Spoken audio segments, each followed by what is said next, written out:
Shavuot Tov et Mazel Tov. Donc nous sommes donc dans le Pérec Chavdalet, 24e chapitre du Tanya. Désolé pour la voix. Et nous sommes en même temps le Rosh Chodesh qui se lève. C'est le moment de la rassemblement de tous les shluchim du Rabbi dans le monde. Et donc là je suis chez le Rabbi au moment où on fait ce cours de Tanya. Et on avait expliqué dans les autres cours que un homme ou une personne, un homme, une femme, un enfant, n'est pas capable de transgresser la parole divine si ce n'est qu'un vent de folie lui traversait l'esprit en lui faisant croire des choses fausses. Et on a ramené ça sur un passage qui dit Kitiste Ishto, lorsqu'une femme qui va avoir un comportement léger, et elle va commencer à détourner du bon chemin. La Torah elle utilise le mot Tiste Ishto pour dire que ça vient du mot folie, parce qu'il faut être fou pour faire un péché.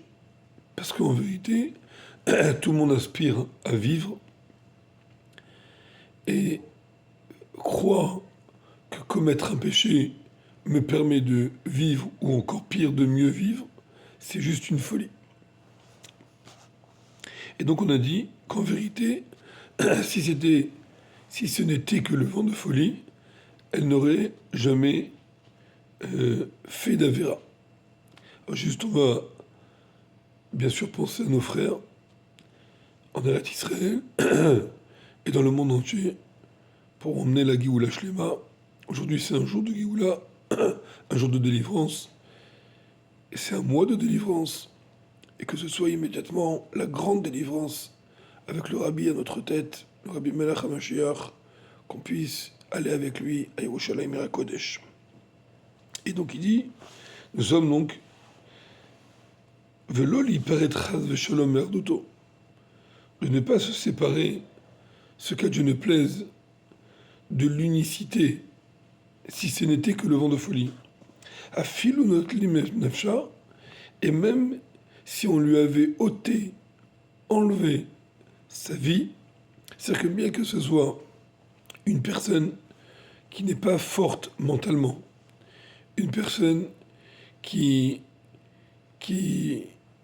a un comportement léger, eh ben, si ce n'était que le vent de folie, elle n'aurait pas pu commettre le péché, même contre sa vie. Elle aurait donné toute sa vie pour ne pas commettre le péché.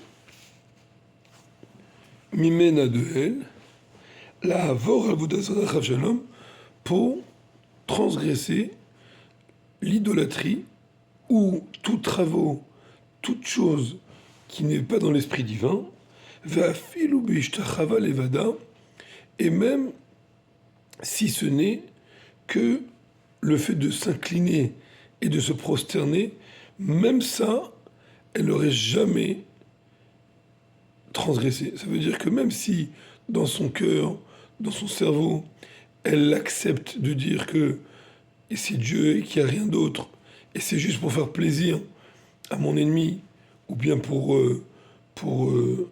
répondre à sa demande. Mais en vérité, moi je sais très bien que c'est pas l'idolâtrie ce que je fais, c'est juste pour faire semblant. Même ça, on n'aurait pas fait contre notre vie, sous la menace de mort, parce qu'en vérité, c'est naturel chez un juif de ne pas transgresser. Alors pourquoi on voit des juifs qui transgressent? La seule et unique réponse pourquoi certains juifs transgressent et ils font un travail étranger, c'est parce que, tout simplement, ils ont eu un vent de folie qui leur a fait croire que c'est pas très grave ce qu'ils font. Levada, donc il dit uniquement Blishum et Mouna Belev, sans y avoir aucune croyance dans le cœur, klal du tout, fait kol sheken.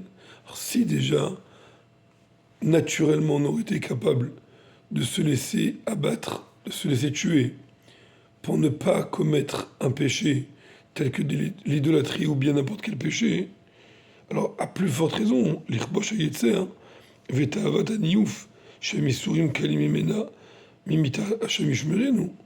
Bien sûr, évidemment, que si c'est se battre avec son penchant et avec les pulsions de son corps, avec les envies, que ça c'est quelque chose qui est beaucoup moins grave que la souffrance qui va sortir de là, va être beaucoup moins grave que la mort, c'est sûr qu'on aurait eu la force de le faire.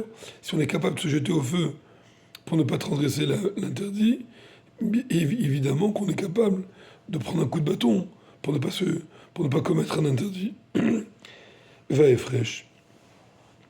Et pourquoi, dans ces cas-là, on fait, nous, la différence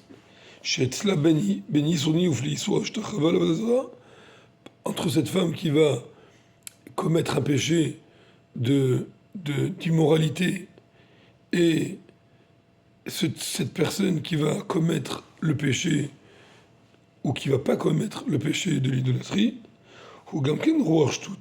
Faire une différence entre les deux, c'est aussi un vent de folie.